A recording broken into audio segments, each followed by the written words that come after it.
நம்மெல்லாம் ஆவலா எதிர்பார்த்து கொண்டிருக்கும் நாடகம். நாடக தலைப்பு தர்மம் தலை காக்கும். இங்க நிறைய பேர் ரீசெண்டா வந்திருக்கிறவளும் இருக்கா, நிறைய பேர் ரொம்ப நாளா இருக்கிறவளும் இருக்கா. இது இங்க போடுற 9வது டிராமா. இது முன்னாடி 8 டிராமா போட்டுருக்காங்க. அதை பத்தின டீட்டெயில்ஸ் சொல்றதுக்கு லெட்ஸ் வெல்கம் அவர் டைரக்டர் சார் திரு கண்ணன் அவர்களை வெல்கம் பண்ணலாம்.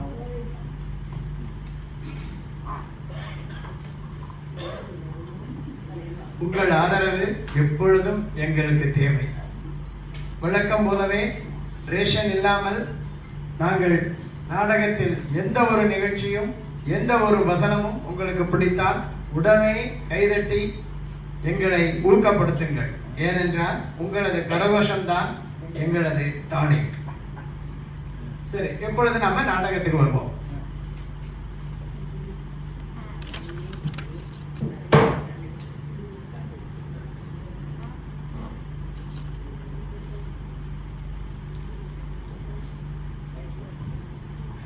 நாடகம் ஆரம்பிக்கிறதுக்கு முன்னால அதை பத்தி ஒரு சின்ன முன்னுரை சொல்றேன். நகரமும் இல்லாமல் கிராமமும் இல்லாத ஒரு நடுத்தர ஊரில் ஷாம்பு ஐயரும் அவரது மனைவி சிவகாமியும் வசிக்கிறார்கள். 4 தலைமுறையாக அவர்கள் இந்த வீட்டில் தான் வசித்து வருகிறார்கள்.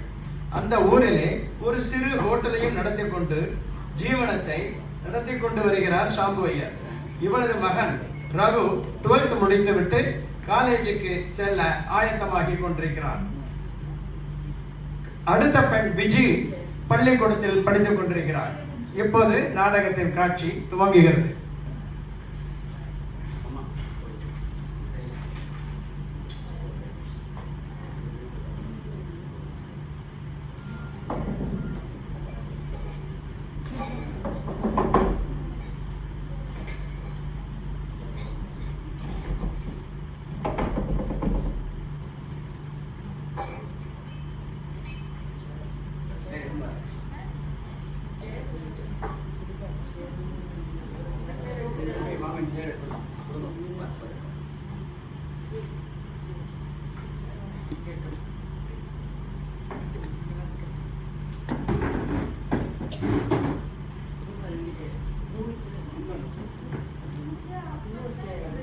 இது எடுத்துடலாமேம்மா.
என்னடி சொல்ல, என் துரதிஷ்டத்தை நினைச்சுட்டா எனக்கு ஒரே அழுகையா வருது. கொண்டு வந்து வச்ச காஃபி கூட கவனிக்கல. அப்ப என்னதான் யோசிச்சுட்டு இருக்க? உங்களுக்கு தெரியாது, நம்ம ஹோட்டல் இருக்கு இல்லையா, அது ரொம்ப மோசமான நிலைமைக்கு வந்தாச்சு. என்னட்டே அதை மூட வேண்டி இருக்குமோன்னு தோணுது. அதான் யோசிச்சுட்டு இருக்கேன் என்ன பண்ணலாம்னு. என்ன நான் இப்படி சொல்றேன்? ஒரே காலியா இருக்கு எனக்கு.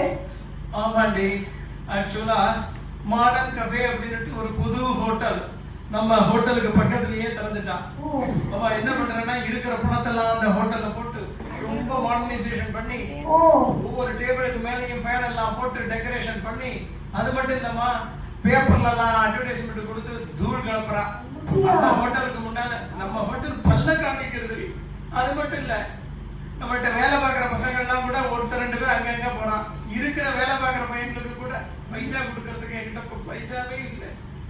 அதான் என்ன பண்ணான்னு யோசிச்சுட்டு இருக்கேன். கவலைப்படாதீங்க அண்ணா, நம்ம பிள்ளை ரகு பள்ளி படிப்பை முடிச்சுட்டான். அவன் நம்மளுக்கு வந்து ஒத்தாசையா இருந்து நம்மள நல்ல நிலைமையில கொண்டு வந்து கிழிச்சான். செல்ஃபிஷ் உனக்கு தெரியாதா? எப்ப பாரு தன்னை பத்தியே தான் யோசிச்சுட்டு இருப்பான். சரி, நீ சொல்றேன்னு வந்துட்ட, பேசி பாக்குறேன். ஆனா எனக்கு என்னமோ பிரயோஜனம் இல்லை. அப்பா, நீங்க 2 பேரும் பேசினது கேட்டுட்டு தான் பாருங்க. என் ஃபியூச்சர் ஏமா பாழாக்க நினைக்கிறேன்? என்னடா சொல்ற ரகு? உங்க அப்பா உன்னை பத்தி இப்படியா நினைப்பா? அட போமா, நீ எப்ப பாரு அப்பா சொல்றதுக்கு சப்பக்கட்டு கட்டிட்டே இருப்ப. நீ தலைமுறையா வந்த வீடு, தலைமுறையா வந்த ஹோட்டல்னு எப்ப பாரு பீத்துட்டு இருக்காரு. கையில காலானா கிடையாது. பேசாம இதெல்லாம் வித்துட்டோம், நம்மளாம் டவுன் பக்கம் போயிடலாமே. அப்படி என்ன பாருங்க இந்த குக்கிராமத்துல விற்கிறதால எனக்கு ஐடியாவே இல்லடா. எதையும் விற்க முடியாது, நான் இங்கதான் இருப்பேன். இந்த பாரு, நீ சொல்ற மாதிரி இந்த வீடை பூட்டிட்டு நம்ம வேற இடத்துக்கு போனோம் வச்சுக்கோ. இந்த வீடை பூட்டிட்டு வேற இடத்துக்கு போனோம் வச்சுக்கோ. மாசம் அங்க தொட்டா ரிப்பேர், இங்க தொட்டா ரிப்பேர்னு ஒரே ரிப்பேர் சார்ஜஸ் மாசம் கொடுக்கணும். ஆமா, பூட்டின வீட்டுக்கும் மெயின்டெனன்ஸ் சார்ஜ் கொடுக்க. இதுனா நானி ஹோம்ஸா?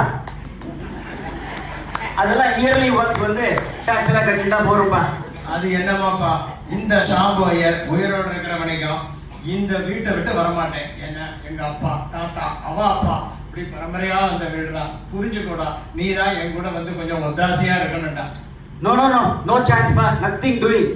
எனக்கு இன்ஜினியரிங் படிக்கணும், படிச்சுட்டு நான் ஃபாரின்ல வேலைக்கு போகணும். அதுக்கு எவ்வளவுடா செலவாகும்? நம்ம காலேஜ் ஃபீஸு, டியூஷன் ஃபீஸு, அப்புறம் ஹாஸ்டல் புக்ஸ் இதெல்லாம் சேர்த்தா ஒரு 8 லட்சம் ஆகுமா? 8 லட்சமா? ஏன்னா 8000 கூட என் கையில இல்லையடா, பேங்க்லயும் இல்லையடா. 8 லட்சம் என்னடா இது? அதுக்கு தான் வீட்டை வித்துறமாங்கிறேன். என்னடா பேசுற ரகு? உனக்கு அப்புறம் உன் தங்க இருக்காடா? அவளுக்கு நாளைக்கு கல்யாணம் கார்த்தி எத்தனை இருக்கு. அம்மா, விஜய் ரொம்ப சின்னவம்மா. முதல்ல என் ஃபியூச்சரை பத்தி யோசிங்க. நான் என்ன வார்த்தை பையனை மாதிரி என்ன ஆஸ்திரேலியாவுக்கு அனுப்புங்க, அமெரிக்காவுக்கு அனுப்புங்க, சிங்கப்பூர் அனுப்புங்க நான் சொல்றேன். இங்க இருக்கிற இன்ஜினியரிங் காலேஜ் அனுப்புங்கம்மா. பணத்துக்கு எதை வழி பண்ணிடுங்க. அப்படி விற்க இஷ்டம் இல்லைன்னா பேசாம அந்த இந்த அடகு வச்சிடலாமே, அதை அடகு வச்சு பைசா எடுத்துடலாமே நம்ம பண்ணையார் அம்மா கிட்ட. என்னடா சொல்ற ரகு? அந்த பண்ணையார்காரி சரியான விவகாரம் பிடிச்சவளா, அடாவடி பொம்பளடா. அவ கந்து வெட்டி கொடுத்தே எத்தனை குடும்பத்தை குழி தோண்டி புதைச்சிருக்கா தெரியுமா? அவர் இருந்த மட்டும் இவன் கொஞ்சம் அடக்கமா தான் இருந்தா. அவர் போனப்புறம் இந்த 5 வருஷத்துல அவ ஆடுற இந்த ஜிங்கிளி ஆட்டம் இருக்கே தாங்க முடியலடா ரகு. அதெல்லாம் எனக்கு தெரியாதுமா. நீங்க 2 பேரும் என்ன பண்ணுவீங்களோ பண்ணுங்க, எனக்கு 8 லட்சத்தை வழி பண்ணுங்க, அவ்வளவுதான் நான் சொல்லிட்டேன். அப்படி இல்லைன்னா நான் இந்த வீட்டை விட்டே போயிடுவேன், இல்லை இந்த ஊரை விட்டே போயிடுவேன், திரும்பி வரவே மாட்டேன். பாத்தியா பாத்தியா பாத்தியா, நான் சொன்னேன் இந்த மாதிரி ஒருத்தரை பித்து வச்சிருக்கியே. இப்ப எங்கடா கிளம்பிட்டேன்? எங்க உன் பிள்ளையாண்டி தான் மறக்கிட்டு போயிட்டானே. அவன் சொன்ன மாதிரியே நான் அந்த பண்ணையாராம பாக்குறேன். ஒருவேளை வீடை விற்காம அந்த ஹோட்டலையே அடமானமா வச்சு அவனுக்கு படிக்க 8 லட்சமோ கூட ஒரு 2 லட்சமோ கேட்டு பார்க்கலாம். 10 லட்சம் ரூபாய் கிடைச்சதுன்னா ஒரு மாதிரி நம்ம முன்னேறிடலாம். நான் அவளை போய் பார்த்துட்டு வரேன். பாருங்க பாருங்க.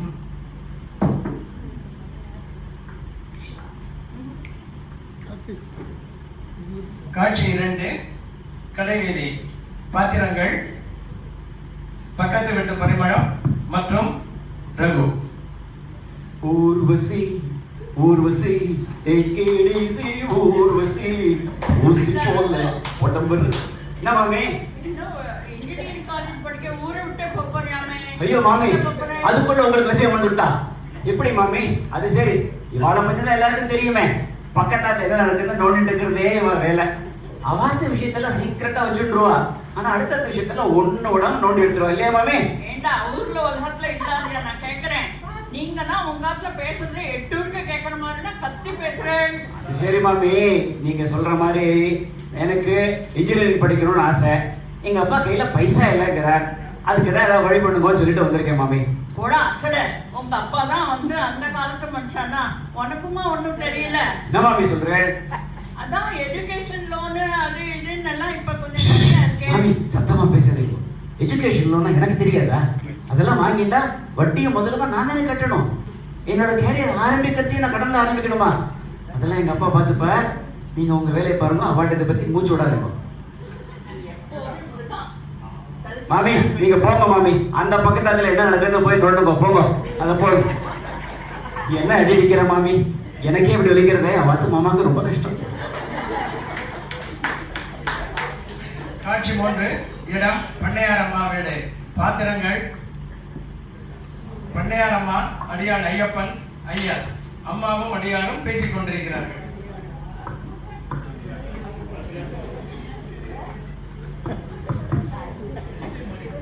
என்னடா ஐயப்பா, ஊர்ல ஒரு விசேஷமும் இல்லையா? எங்கேயுமே கஷ்டம்னு யாருமே வரலையே. எல்லாம் நல்லா தான் இருக்குமா. நம்ம ஹோட்டல் வச்சிருக்காரு சாம்பையர், ஆமா, அவருக்கு தான் ஒரு பிரச்சனை. ஓஹோ, என்னாச்சு? ஹோட்டல் வித்துட்டாரா? இல்லைம்மா, அது ஒரு பிரச்சனையும் இல்லை. சொல்ல போனா ஆ, அவர் பையனுக்கு பெரிய படிப்பு படிக்கணுமா. ஓஹோ, அதுக்கு நிறைய பணம் தேவைப்படுதான். ஓ, அதனால அவர் எங்க பணம் கிடைக்க பார்த்துட்டு இருக்காரு. இப்போ முடிஞ்சா ஒரு நாள் என்னால உங்கள்கிட்ட கூட வரலாம் இங்க வர கலந்துக்கு.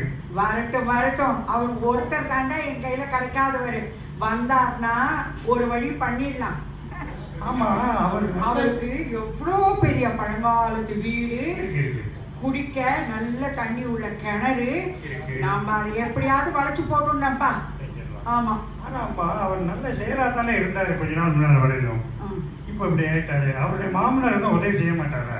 ஐயோ பாவம், அவர் மாமனார் கிட்ட ஏதுரா காசு. அவர் ஒரு பாவம் ஏழை. இந்த சாம்பு இருக்காரு, அவருக்கு கல்யாணத்துக்கு முன்னாலேயே ஒரு கிட்னி இல்லை. ஆமா ஆமா. அப்ப யாரு பொண்ணை கொடுப்பா? அந்த ஊர்ல எல்லாருக்கும் விஷயம் தெரியும். யாரு பொண்ணை கொடுப்பா? சரி, இந்த ஏழை வீட்டு சிவகாமியை கல்யாணம் பண்ணிக்கலாம்னு சொல்லிட்டு அவளையே கல்யாணம் பண்ணிட்டார். ஆனா டாக்டர் சொன்னாங்களாம், ஒரு கிட்னி இருந்தாலும் பரவாயில்ல, ஒன்றும் ப்ராப்ளம் இல்லை சொன்னாங்களா. ஏதோ 2 குழந்தை பிறந்துருக்குதே. கிட்னி விடுமா? ஹோட்டல் சட்னி எவ்வளவு பிரமாதம் இருக்கும் தெரியுமா? அது போட, எப்ப பார்த்தாலும் உனக்கு அப்பா சாப்பாடு சாப்பாடு. இப்போ என்ன பண்றது? ஏதாவது சொல்லு.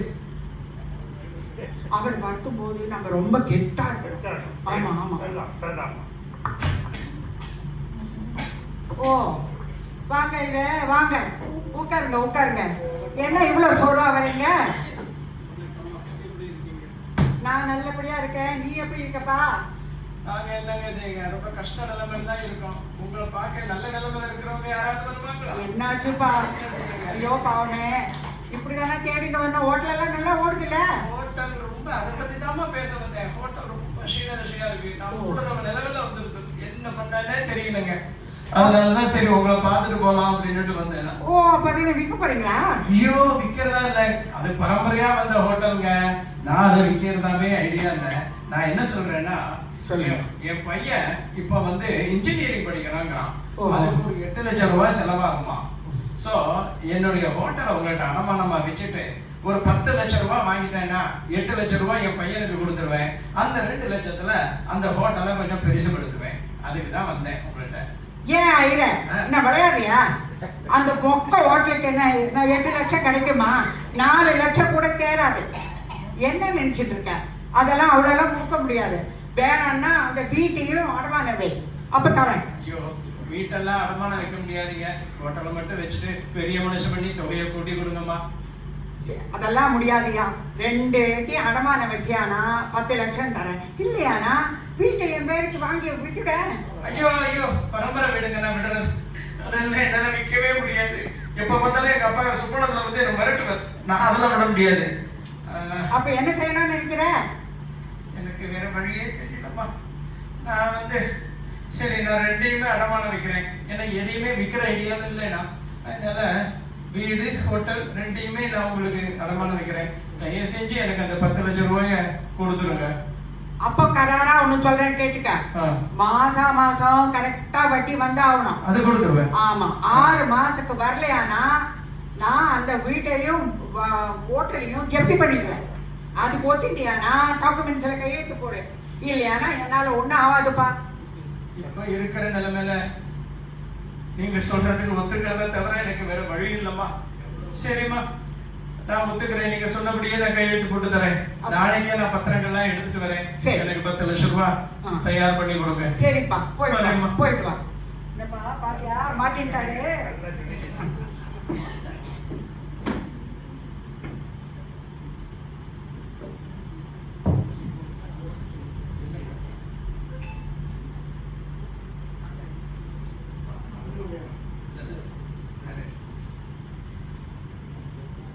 சரி, இப்பொழுது அப்படியும் இப்படியுமாக 3.5 வருடங்கள் ஓடிவிட்டன.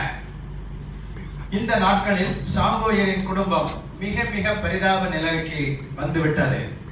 கல்யாண வீட்டு சமையல்காரர்களுக்கு எடுபடியாளராகவும் புரோகிதர்களுடன் திவச பிராமணராகவும் சாம்போயர் சென்று வந்து குடும்பத்தை ஒரு மாதிரி இழுத்து பிடித்துக் கொண்டிருக்கிறார். ஆனால் பாவம், அப்படியும் கடைசி 7 மாதமாக அவருடைய கடனுக்கு உண்டான வட்டி கொடுத்த பாடில்லை. விழிபிதுங்கி என்ன செய்வது என்று தெரியாமல் தவித்துக் கொண்டிருக்கின்றனர் சாம்போயரும் சிவகாமியும். இந்த சூழ்நிலையில் நமது அடுத்த காட்சி துவங்குகிறது. காட்சி 4, இடம் சாம்போயர் வீடு. பாத்திரங்கள் ஐயர், சிவகாமி, பண்ணையாரம்மா, ஐயப்பன்.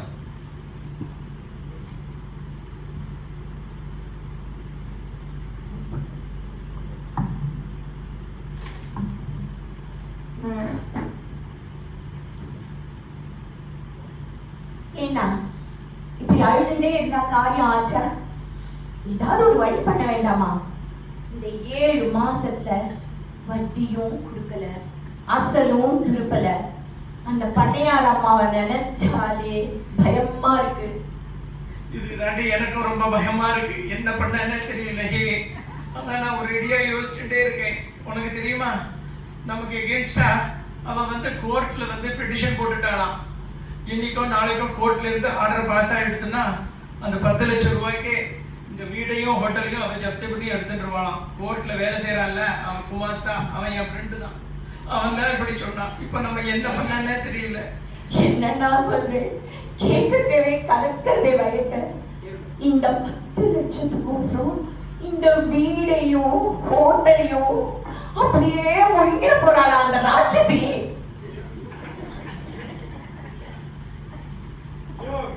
யார் இருக்கீங்க? என்னைய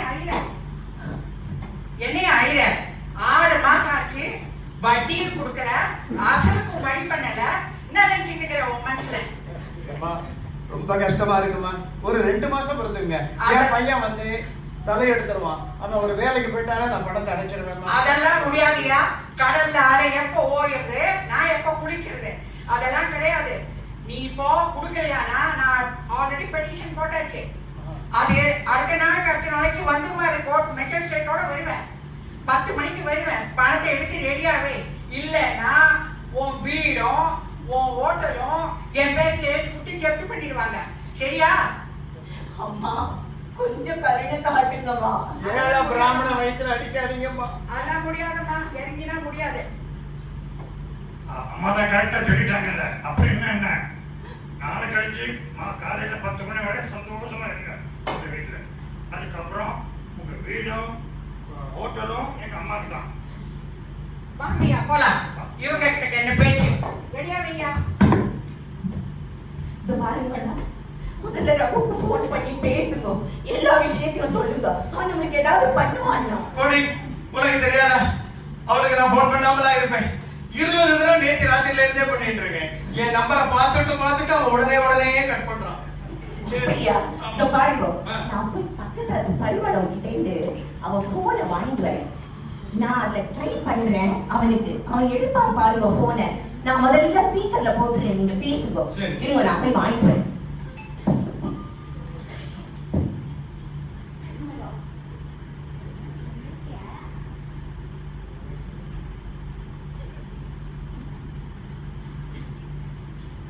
ட்ரெயின் ட்ரெயின் ட்ரெயின் ட்ரெயின்.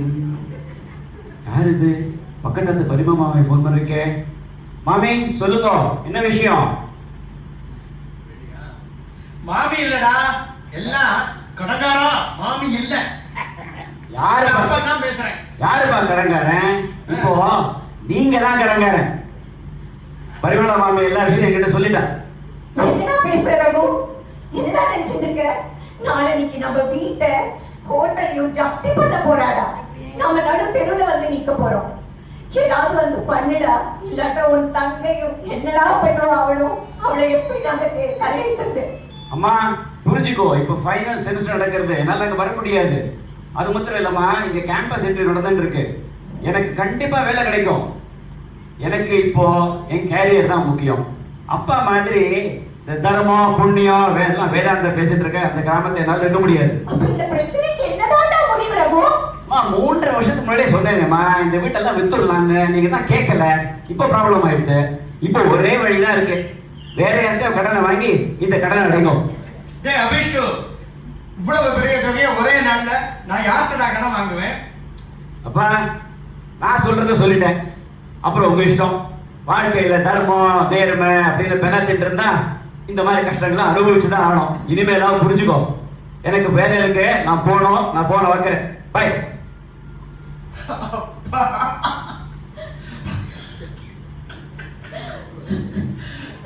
தனியா உங்க விட்டுட்டான் பத்தியாடி.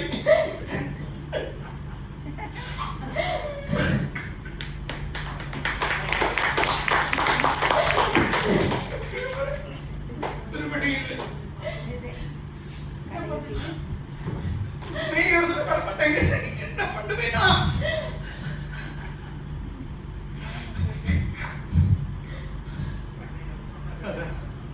அதுதான் சரி. நம்ம மானத்தோட இந்த ஊர்ல இனிமே வாழ முடியாது. அதுதான் வழி. சிவகாமி, எல்லாம் யோசிச்சு பார்த்ததுல எனக்கு ஒரே ஒரு வழிதான் தெரிகிறது. நான் ஒரு தீர்மானத்துக்கு வந்துட்டேன். எனக்கு தெரியும்னா நீங்க என்ன தீர்மானம் எடுத்திருக்கீங்க எனக்கு தெரியும்னா. எனக்கு அதுல முழு சம்மதம் தான். என்ன சொல்ற? நான் பண்ணின தீர்மானம் உனக்கு தெரியுமா? அப்படி என்னடி தெரியும் உனக்கு? என்னன்னா என்ன சொல்ல போறீங்க? இந்த உலகத்துல வாழ்ந்தது போதும், நம்ம கதையை முடிச்சுக்கலாம்னு சொல்ல போறீங்க, அவ்வளவுதானே? அதான்டி, அதுவே நான் எப்படி கண்டுபிடிச்சேன். இத்தனை நாளா உங்களோட வாழ்ந்துட்டு இருக்கிறேன்னா இது கூடவா எனக்கு தெரியாது? ஆனா நம்ம பொண்ணு விஜயோட நிலைமையை யோசிச்சு பாருங்கண்ணா. என்ன செய்ய, அந்த கிராதகனை நம்பி குழந்தைய விட்டுட்டு போகக்கூடாது. என்ன ஆனாலும் சரி, நம்ம வயிற்றுல பிறந்த பாவத்துக்கு அதையே நம்ம கூடயே கூட்டிட்டு போயிடுவோம். வேற வழி இல்லை. நீ ஒண்ணு செய், நல்ல வேலைக்கு நாளைக்கு தான் அவன் எல்லாரும் வரா. நாளைக்கு ஒரு நாள் நமக்கு டைம் இருக்கு. ஆமா, நாளைக்கு ஒரு நாளாவது நம்ம எல்லாத்தையும் மறந்து சந்தோஷமா இருப்போம். நாளைக்கு சாயங்காலம் நம்ம தீர்மானத்தை நிறைவேற்றிருவோம். சரி.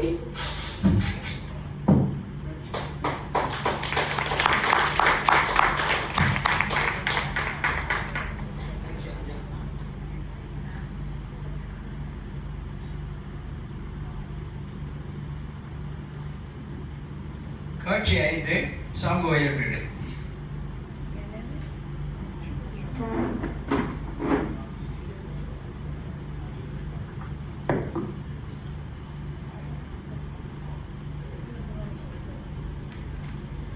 பாருங்கண்ணா, எத்தனை நேரம் கவலைப்பட்டுட்டே உட்காந்துருப்போம்.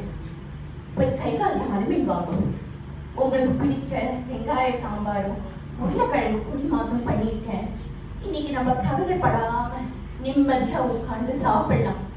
இன்னைக்கு ராத்திரியோட நம்ம கஷ்டங்கள்லாம் தீர்ந்துடலாம். கவலைப்படாதீங்க.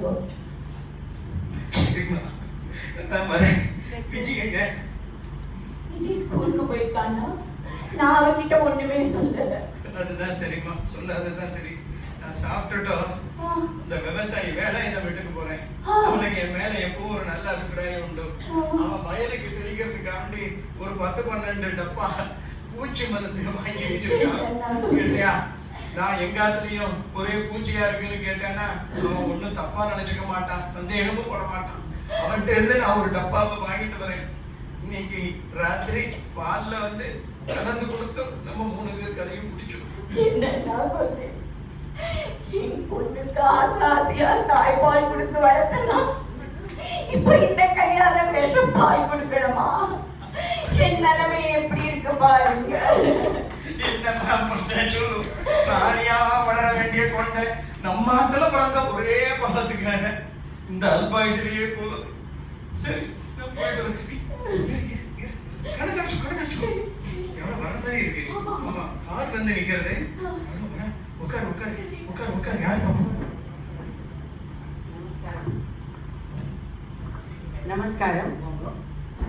வாங்க உட்காருங்க. நீங்க யாரு? என்ன பாட்டு? நீங்க தானே சாம்பசிவ ஐயர்? ஆமா ஆமா உட்காருங்க நீங்க. உட்கார்.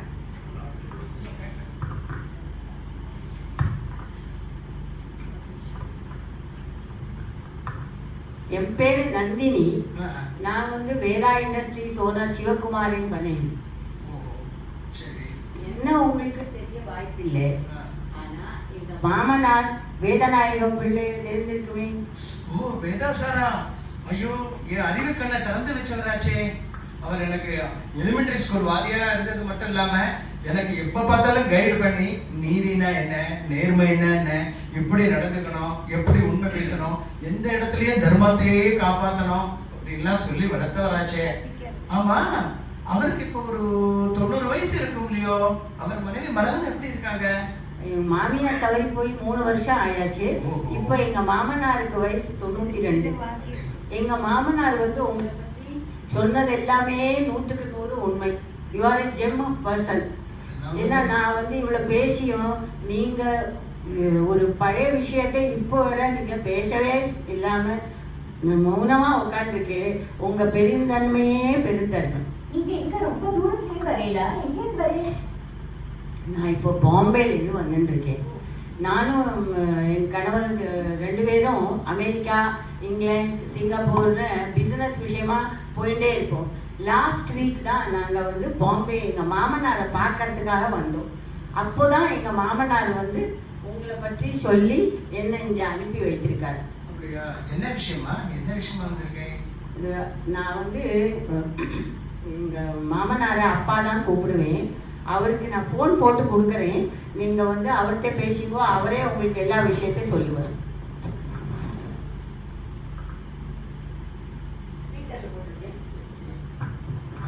ஸ்பீக்கரில் போட்டிருக்கேன். அப்பா நான் வந்து சேர்ந்துட்டேன். சாம்பசிவர் ஐயரையும் கண்டுபிடிச்சிட்டேன். சாம்பசிவர் ஐயர் வீட்டில் தான் இப்போ நான் இருக்கேன். நான் இப்போ அவருக்கு ஃபோனை கொடுக்குறேன். நீங்கள் அவர்கிட்ட விஷயத்தை நேரையே பேசிக்கோங்க.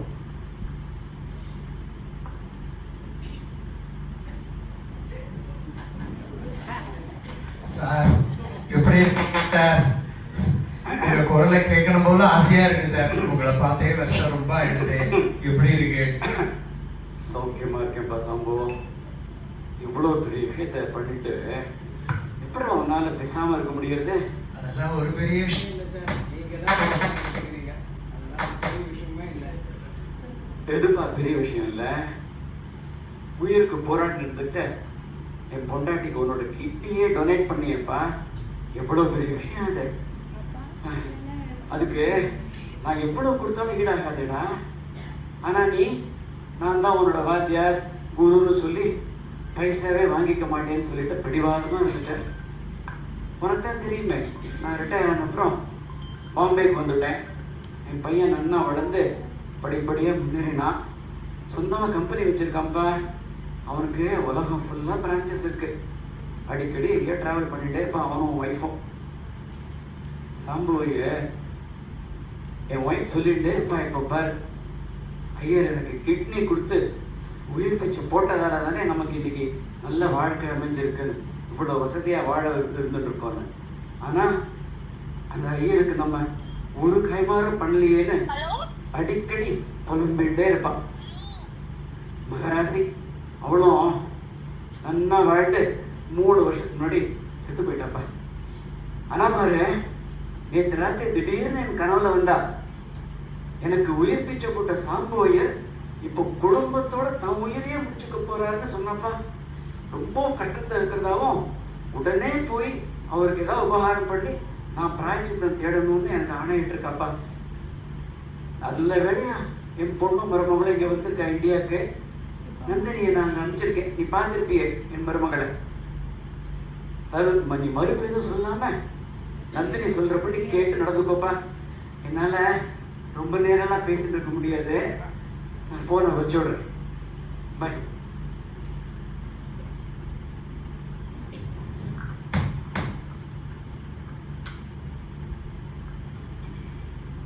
சார், நீங்கள் வந்து இந்த பேக்கை வாங்கிக்கணும். இதில் வந்து 40 லட்சம் இருக்குது. எங்களுக்கு பணம் ஒரு பொருட்டு இல்லை. உங்களை மாதிரி நேர்மை உள்ள மனுஷனை பார்க்கறதே இப்போ இந்த காலத்தில் ரொம்ப அபூர்வம். அம்மா, அங்கார பரமேஸ்வரி மாதிரி வந்திருக்கம்மா. நீ ஒண்ணு இப்ப வரலன்னா இன்னைக்கு ராத்திரியோட நாங்க எங்க முடிவை பண்ணிருப்போமா? அப்படின்லாம் சொல்லாதுங்கம்மா. இதற்கு ஒரு கிட்னி தான் இருக்குன்னு தெரியும், ஒரு கிட்னி இல்லைன்னு தெரியும். ஆனா எல்லாரும் என்னையும் சேர்த்து கிட்னி ஃபெயிலியர் தான் நினைச்சிட்டு இருந்தோம். அப்படிதான் எல்லாரும் நம்பிட்டு இருந்தோம். இப்ப நீங்க வந்து சொன்னப்பதான் இவ்வளவு பெரிய விஷயம் தெரிஞ்சதுமா. இது இத்தனை நாளா எதுவும் சொன்னது கூட இல்லம்மா எங்க கிட்ட. எங்க அப்பா மனசாந்தி அடையறதுக்கு நீங்க இந்த பணத்தை வாங்கி தான் ஆகணும். இந்த 40 லட்சம் பணத்தை எங்கள் மாமியாருக்கு ஆத்மா சாந்தி அடையும்னா நீங்கள் இதை வாங்கி ஆகணும். இப்போ நீங்கள் தான் எங்களுக்கு உபகாரம் செய்கிறீங்க. எங்கள் மாமியாரோட ஆத்மா சாந்தி அடையிறதுக்காக நீங்கள் உபகாரம் செய்கிறேன். அதனால இந்த பேக்கை கட்டாயம் நீங்கள் வாங்கிக்கணும். சரி, இப்போ அவர் வந்து சார் சொல்லும்போது நான் மறுத்து ஒன்றும் சொல்ல முடியாது. ஆத்மா சாந்தி அடையணும் பிராயச்சித்தம்னுட்டு அவரே சொல்றார். அதனால நான் வாங்கிக்கிறேம்மா.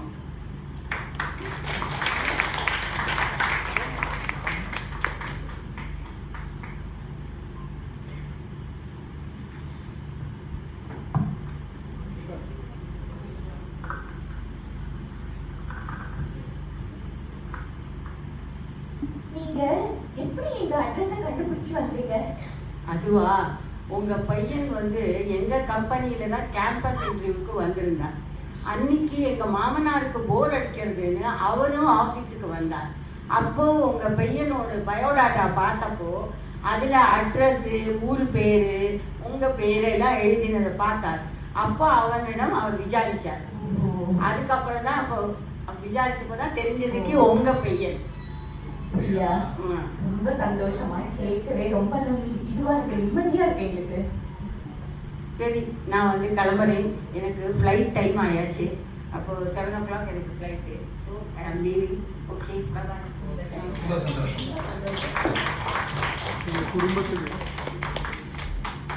ஏன்னா உங்களை நினைச்சாலே எனக்கு பெருமையா இருக்குண்ணா.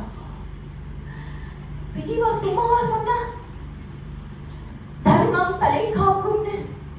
அதை நான் கண்கூடா பார்த்துட்டேன். நான் உங்ககிட்ட ரொம்ப திருப்தியா இருக்கு, ரொம்ப சந்தோஷமா இருக்கு.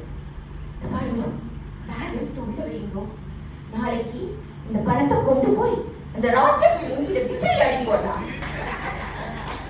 அவளை ஏமாத்திட்டுற, அவளோட தொழில் அதை அவ பார்த்தா.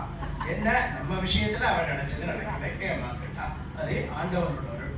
சரி, நீ பேக் உள்ளவே சொன்ன இல்லையா? நம்ம இது கோர்ட் சமாச்சாரம் ஆயாச்சு. கோர்ட் சமாச்சாரத்துக்கு நம்ம இனிமே கேஷ் எல்லாம் கொடுக்க கூடாதாம். எப்படி தெரியும்னா, நம்ம நடுத்தர வேலாயுதம் இருக்கானே, நடுத்தர முருகேசன் இருக்கானே, அவனோட வயல் வந்து ஏலத்துக்கு வந்தது. அப்போ அவன் அங்கங்க யார்கிட்டயோ கடன் வாங்கி பைசாவை கொடுக்கும் போது கோர்ட்டுக்காரா சொன்னானா, நாங்க கேஷா வாங்க மாட்டோம், அதனால நீ வந்து ஏதோ பேங்க்ல பே ஆர்டர்னு ஒண்ணு இருக்கான், அந்த பே ஆர்டர் வாங்கி கொடுன்னு சொன்னான். நானும் கணக்கு பார்த்திருக்கேன் அந்த பண்ணையார் அம்மாவுக்கு எவ்வளவு சேரணும் இன்னைக்கு தேதி வரைக்கும்னு. சோ நான் போய் அந்த பேங்க்ல போய் நல்ல விலைக்கு இன்னும் டைம் இருக்கு, போய் நான் பே ஆர்டர் வாங்கிட்டு வந்துடுறேன்.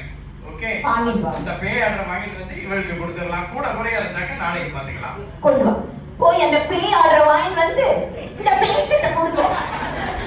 சரிம்மா, நான் போயிட்டு வரேன். பாருங்கண்ணா, நீங்க போயிட்டு திரும்பி வரதுக்குள்ளயும் நம்ம குழந்தைய ஸ்கூல்ல இருந்து வந்துருவா. நம்ம 3 பேரும் சேர்ந்து கோவிலுக்கு போய் கண்டிப்பா போனோம், கண்டிப்பா போனோம்.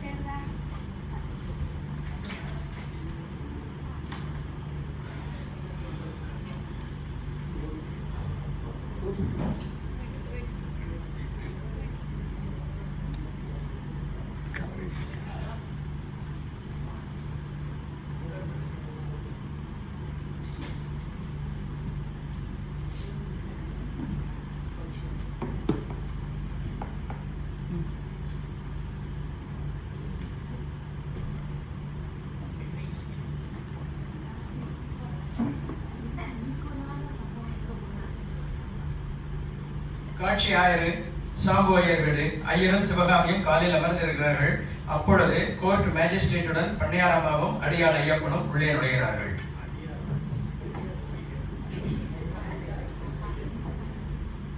வாங்க சார், வாங்க வாங்க வாங்க, உட்காருங்க உட்காருங்க.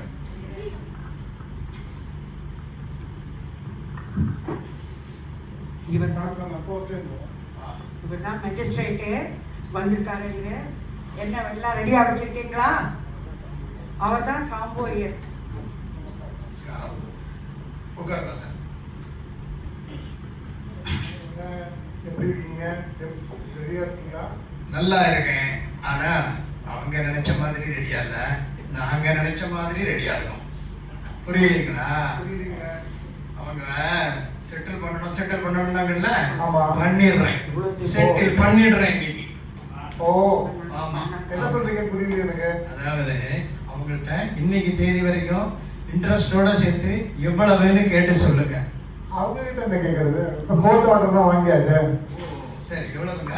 மொத்தமா 12,45,000 ரூபாய்க்கு கோர்ட்ல ஆர்டர் கொடுத்துருக்காங்க, நீங்க பே பண்ணணும்னு. 12,45,000 தானே? நானே கணக்கு பார்த்தேன். கூடுதலா ஒரு 5,000 பொழைச்சு போட்டோம். 12.5 லட்சத்துக்கு அவங்க பேருக்கு பே ஆர்டர் எடுத்துட்டு வந்திருக்கேன். இதோ எடுத்துட்டு வரேன். எல்லாம் கிளியரா முடிச்சிடலாம். ஒரு நிமிஷம். ஓ, அப்படியா?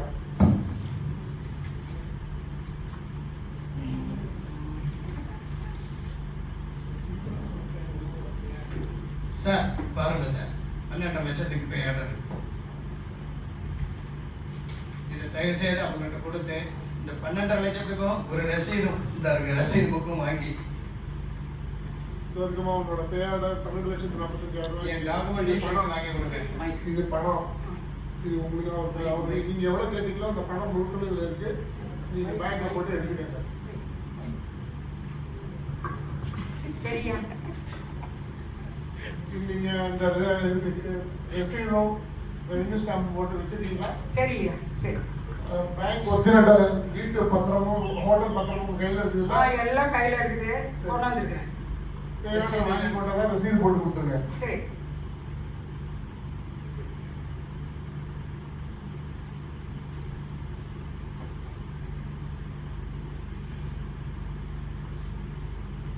இந்தாங்க ஐயா, இது ரெசிப்ட். ஒரு நிமிஷம் அங்க பாத்துக்கிறேன். சரியா? இதுதாங்க அவங்க கொடுத்த வில்ல உங்களுடைய பண ரசீது. டாக்குமெண்ட்ஸ் எல்லாம் கொண்டு வந்துருக்கிறீங்க. டாக்குமெண்ட்ஸ் இது இருக்கு. ஒரு நிமிஷம் இருங்க.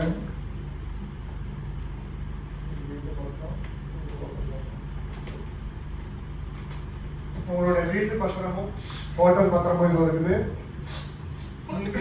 உங்களுக்கு எதுவுமே கொடுக்க வேண்டியதில்லை. இதோட முடிஞ்சிச்சு. சார், தெய்வம் மாதிரி வந்து எங்களை காப்பாத்தினீங்க சார். நாங்க ரொம்ப ஒரு நிலைமை, மோசமான நிலைமையில இருந்தோம். நான் இதுல எதுவுமே செய்யலாமா? இல்லைங்க, இல்ல இல்ல, நீங்க நேர்மையான அதிகாரி. கரெக்டா பிடிச்சு கொடுத்தீங்க டிரான்சாக்ஷனை. வாழ்நாள் முழுக்க உங்களை நான் மறக்க மாட்டேன். மிக்க நன்றி. இந்த வீடும் ஹோட்டலும் உங்களுடைய ஏகபோக உரிமை. யாருக்கும் எதுவும் அவங்க இனி உங்களுக்கு ஒரு நயா பைசா கூட கொடுக்க சரியா? சரி. முடிஞ்சு போச்சு. சரியா? சரி. போயிட்டோம். யோ ஐயா, என்னையா எங்க இவ்வளவு பணம் கிடைச்சது? கொள்ளைக்குள்ள ஏதாவது அடிச்சியா? எங்க அங்காள பரமேஸ்வரி கொடுத்தா. கொடுப்பா தெரியும். ஐயா, ஏய், ஏய், எங்க அப்பா மேல ஒரு வேலை போடுது, நீ உயிரோட இருக்க மாட்டேன். போடுறீங்க 2 பேரும் எங்க இருந்து கிளம்புங்க. இந்த பக்கமே வரக்கூடாது 2 பேரும் இங்க. போங்க. வாடா ரகு, வாடா. அப்பா என்ன மன்னிச்சிருக்கப்பா. இப்பதான் எங்களுக்கு உன்னோட பெருமை அருமை எல்லாம் புரிஞ்சுதுப்பா. ஓஹோ, எங்கிட்ட பணம் வந்த உடனே உனக்கு என்ன பாசம் என்னது? பைசா வந்துடுதா? அம்மா மேல சத்தியமாப்பா, எனக்கு பைசா வந்த விஷயம் தெரியாது. நான் வந்து என்னோட ஃப்ரெண்டோட அப்பாட்ட இருந்து பைசாவை அரேஞ்ச் பண்ணி அந்த கடன் அடைக்கலாங்கிற பிளான் தான்ப்பா வந்தேன். என்ன நம்புங்கம்மா. எப்படிப்பா உன்னோட மனசு இவ்வளவு நல்லபடியா மாறி பிரபு? அம்மா, நான் கேம்பஸ் இன்டர்வியூக்கு வேதா இண்டஸ்ட்ரீஸ் கம்பெனிக்கு போயிருந்தேன்மா. நேத்திக்கு அதோட முதலாளி வேதநாயகம் பிள்ளை ஃபோன் பண்ணார் எனக்கு. அவருக்கு நம்ம அப்பாவெல்லாம் நல்லா தெரிஞ்சிருக்குமா. அவர் வந்து என்ன சொன்னார்னா, அந்த காலத்திலேயே அப்பா வந்து சின்ன வயசுலயே கிட்னியை டொனேட் பண்ணிருக்காமா அவ ஒய்ஃப்க்கு. தெரியுமா? நமக்கு யாருக்குமே இந்த விஷயம் தெரியாது. அவ்வளவு பெரிய விஷயம் பண்ணியிருக்காமா அப்பா. அது மாத்திரம் இல்லம்மா, அவ தாத்தா காலத்துல இருந்து எப்படி இந்த ஹோட்டலை நல்லா பார்த்து மெயின்டைன் பண்ணிட்டாங்கிறத நல்லா சொல்லி புரிய வச்சிருக்காருமா. நான் ஒரு முடிவுக்கு வந்துட்டேம்மா. படிப்பை முடிச்சுட்டோ நான் ஊருக்கு வந்துட்டேன். ஊருக்கு வந்துட்டோ இந்த மாடர்ன் டெக்னாலஜிலாம் யூஸ் பண்ணி நம்ம ஹோட்டலை நல்லா டெவலப் பண்ணலாமா. அது என்னது மாடர்ன் கஃபே, அதெல்லாம் ஒண்ணுமே இல்லைங்கிற அளவுக்கு நம்ம கஃபே நம்ம மாடர்ன் ஆக்கலாமா. இந்த மாவட்டத்திலேயே இந்த ஜில்லாலேயே பெரிய ஹோட்டலை கொண்டு வரலாம் நம்ம ஹோட்டல். அதனால நான் என்ன பண்றேன், என்னோட ஃப்ரெண்டோட அப்பாட்ட போய் அந்த கடனுக்கு பேசி அந்த பைசாவை இந்த ஹோட்டல்ல ரெனோவேஷன்ல யூஸ் பண்ணிடுறேன்மா.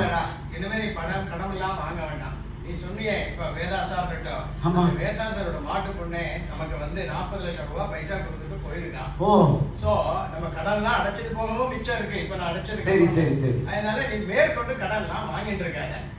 இல்லப்பா அப்படியே இருந்தாலும் இந்த பைசாவை நான் கடனாக தான் எடுத்துப்பேன். பிஸ்னஸ்ல எடுத்துட்டு பிஸ்னஸ் டெவலப் பண்ணி பைசாவை சம்பாதிச்சு இந்த கடனை டெஃபினட்டா அடைச்சு விடலாம்ப்பா. கண்டிப்பா அது பண்ணிடலாம். அம்மா அங்காள பரமேஸ்வரி, இங்கு பிரச்சனையெல்லாம் தீர்த்துட்டியேம்மா. என் பிள்ளைய நல்ல வழியில கொண்டு வந்தியேம்மா. நாங்க எல்லாரும் குடும்பத்தோட அடுத்த மாசமே உன் கோயிலுக்கு வந்து இவருக்கு மொட்டை போடுறோம்.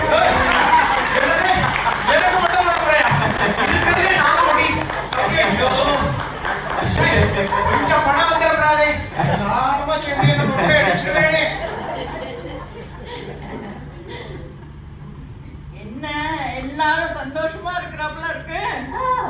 வாங்க வாங்க, சந்தோஷமா நானும் ஒரு சந்தோஷ சமாதானம் உங்களுக்கு சொல்லலாம்னு இருந்தேன். சொல்லுங்க, சொல்லுங்க. நான் ஒரு புது மொபைல் வாங்கினேன். இதுல 4000 பாட்டு இருக்கு. அப்படியா? ஆமா. சோ அதனால இதுல பாருங்க. காட்டுங்க. இதோ பாருங்க, புது போனா. ஏதாவது பாட்டு போடுங்க பாருங்க. ஏதாவது பாட்டு போடுங்க. அப்பா அதெல்லாம் எடுக்கணுமே.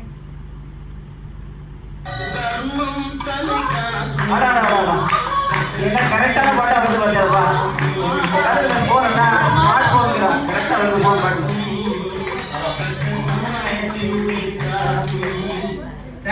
தேங்க்யூ நன்றி.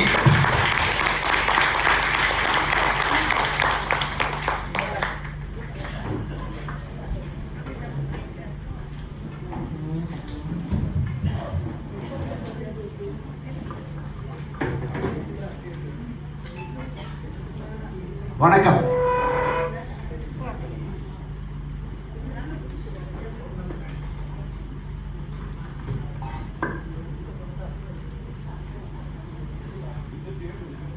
மேடைக்கு வரணும்.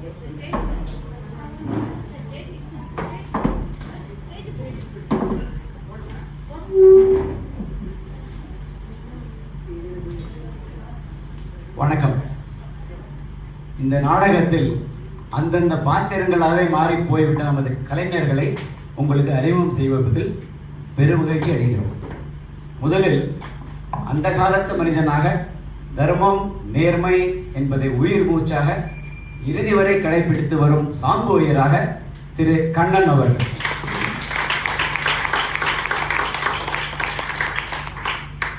கணவனின் ஒவ்வொரு மன ஓட்டத்தையும் உடனுக்குடன் புரிந்து கொள்ளும் பாசமிகு மனைவியாக, அங்காள பரமேஸ்வரின் பக்தையாக, சிவகாமியாக மிஸ்ஸஸ் திருமலா முருகன்.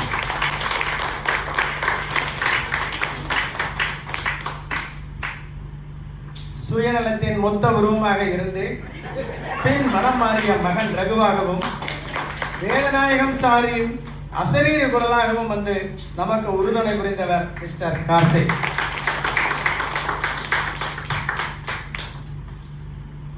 ஊரை அடிச்சு ஒலை போடும் அடாவடி பண்ணையாராக தத்ரூபமாக இருந்த மிஸ்ஸஸ் சரஸ்வதி சுந்தரம்.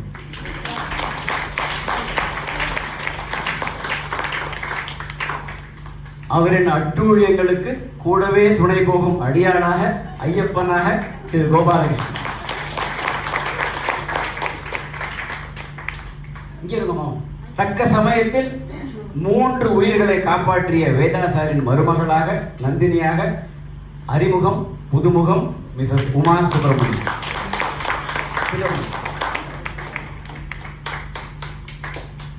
எந்த வீட்டில் என்ன நடக்கிறது என்று காதை தீட்டிக் கொண்டு அலையும் பக்கத்து வீட்டு பரிமளித்தவர் நமது மற்றொரு அறிமுகம் புதுமுகம் மிஸ்டர் சுகன்யா சுப்பிரமணியம். லேட்டஸ்டாக வந்தாலும் லேட்டாக வந்தாலும் நீதியை நிலைநாட்டிய மேஜிஸ்ட்ரேட்டாக நமது மதிப்புக்குரிய திரு முரளி அவர்கள். உங்கள் அனைவரையும் பரவசத்தில் ஆழ்த்திய இந்த நாடகத்தின் கதை, திரைக்கதை, வசனம், டைரக்ஷன் மற்றும் எங்களையெல்லாம் மேய்ச்சது திரு கோவை கண்ணன் அவர்கள்.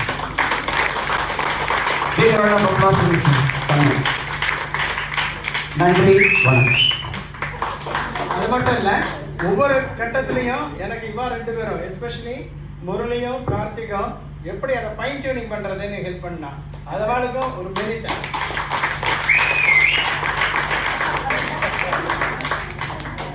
வாழிய செந்தமிழ் வாழ்கன தமிழர், வாழிய பாரத மணி திருநாடு, வாழிய செந்தமிழ் வாழ்கன தமிழர், வாழிய பாரத மணி திருநாடு. வந்தே மாதரம், வந்தே மாதரம், வந்தே மாதரம். தேங்க்யூ. நன்றி நன்றி நன்றி. ஒரு மினிட். இதுவரைக்கும் பொறுமையா உட்கார்ந்து எங்களை ரசிச்சு எங்களுக்கு ஆதரவு கொடுத்த உங்கள் அனைவருக்கும் முதற்கண் நன்றி. பொறுமையாக வீடியோ எடுத்த அந்த 3 பேருக்குமே எங்களுடைய நன்றி. வழக்கம் போல ஒளி அமைப்பை சிறப்பாக நடத்திய பிரதீபுக்கும் உறுதுணையாக இருந்து இந்த கல்ச்சுரல் ப்ரோக்ராம் மிக நன்றாக நடக்க ஒத்துழைத்த சௌமியா மேடமுக்கும் எங்களது நன்றி. இப்போ நான் 3 தடவை ஹாப்பி நியூ இயர் சொல்லுவேன். என் கூட சேர்ந்து நான் சொன்ன உடனே ரிப்பீட் பண்ண பண்ணிக்கலாம். ஹாப்பி